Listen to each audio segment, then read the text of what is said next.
Hello students. चलिए आज की कक्षा में आप हरिवंश राय बच्चन जी द्वारा रचित गीत दिन जल्दी जल्दी ढलता है को समझेंगे। तो स्टूडेंट्स, दिन जल्दी जल्दी ढलता है गीत हरिवंश राय बच्चन जी द्वारा रचित निस्सा निमंत्रण से उद्गृत गीत है। इस गीत में दैनिक परिवर्तनशीलता के संदर्भ में प्राणी वर्ग, विशेषकर मनुष्य के धड़कते हृदय को सुनने की काव्यात्मक कोशिश है। बहुत ही सरल सर्वानुभूत बिंबों के जरिए किसी अगोचर सत्य की रूहानी छुअन महसूस करा देना बच्चन जी की जो अलग विशेषता है, यह गीत उसका एक बेहतर नमूना है। किसी प्रिय आलंबन या विषय से भावी साक्षात्कार का आश्वासन ही हमारे प्रयास के पगों की गति में चंचल तेजी भर सकता है, अन्यथा हम शिथिलता और फिर जड़ता को प्राप्त होने के अभिषिक्त हो जाते हैं।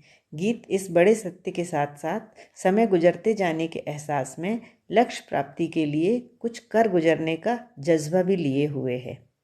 तो स्टूडेंट्स, इसके काव्यांशों की व्याख्या देखते हैं। गीत का शीर्षक है दिन जल्दी जल्दी ढलता है। हो जाए न पथ में रात कहीं, मंजिल भी तो है दूर नहीं, यह सोच थका दिन का पंथी भी जल्दी जल्दी चलता है, दिन जल्दी जल्दी ढलता है। कवि कहते हैं कि यदि व्यक्ति का लक्ष्य निश्चित हो तो उसे प्राप्त करने के लिए कार्य करते रहने की प्रेरणा मिलती रहती है। थकान के बावजूद भी व्यक्ति तेजी से प्रयास करता है कि उसकी मंजिल कोई भी रुकावट आने से पहले उसे प्राप्त हो जाए। अगला काव्यांश देखते हैं। बच्चे प्रत्याशा में होंगे, नीड़ों से झांक रहे होंगे, यह ध्यान परों में चिड़िया के भरता कितनी चंचलता है, दिन जल्दी जल्दी ढलता है। यहाँ कवि चिड़िया का उदाहरण देते हुए कहते हैं कि चिड़िया दिन भर थकने के बाद भी यह सोचकर कि उसके बच्चे घोंसले में इंतजार कर रहे होंगे तेजी से उड़ती है। वह दिन ढलने से पहले अपने बच्चों अर्थात अपने लक्ष्य तक पहुंच जाना चाहती है। उसी प्रकार अगर हमारा लक्ष्य निश्चित है तो मनुष्य उसे पाने के लिए तीव्रता से प्रयास करता है कि सही समय पर उसे प्राप्त कर सके। अगला काव्यांश है।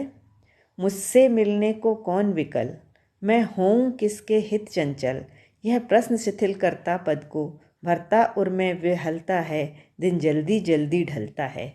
यहाँ कवि कहते हैं कि यदि चिड़िया के बच्चे घोंसले में इंतजार नहीं कर रहे होंगे तो चिड़िया को भी घोंसले तक पहुँचने की कोई जल्दी नहीं होगी, अर्थात वह सामान्य वेग से उड़ान भरेगी। यदि हमारा लक्ष्य निर्धारित ना हो तो हम में भी शिथिलता और जड़ता आ जाएगी और हम तीव्र गति से लक्ष्य तक पहुंचने का प्रयास नहीं करेंगे। अतः हमें सबसे पहले अपना लक्ष्य निर्धारित करना चाहिए और फिर उस लक्ष्य को प्राप्त करने हेतु तीव्र गति से प्रयास करने चाहिए। तो चलिए स्टूडेंट्स, अब अभ्यास के प्रश्न उत्तर को देखते हैं। आपके जो पहला, दूसरा और तीसरा प्रश्न है यह आत्मपरिचय कविता से संबंधित है और चौथा प्रश्न भी आत्मपरिचय कविता से संबंधित है।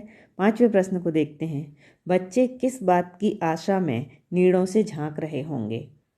तो स्टूडेंट्स, बच्चे ये सोचकर कि उनके माता पिता वापस आएंगे और उनके लिए खाना भी लाएंगे, इस आशा से नीड़ों अर्थात घोंसलों से झांक रहे होंगे।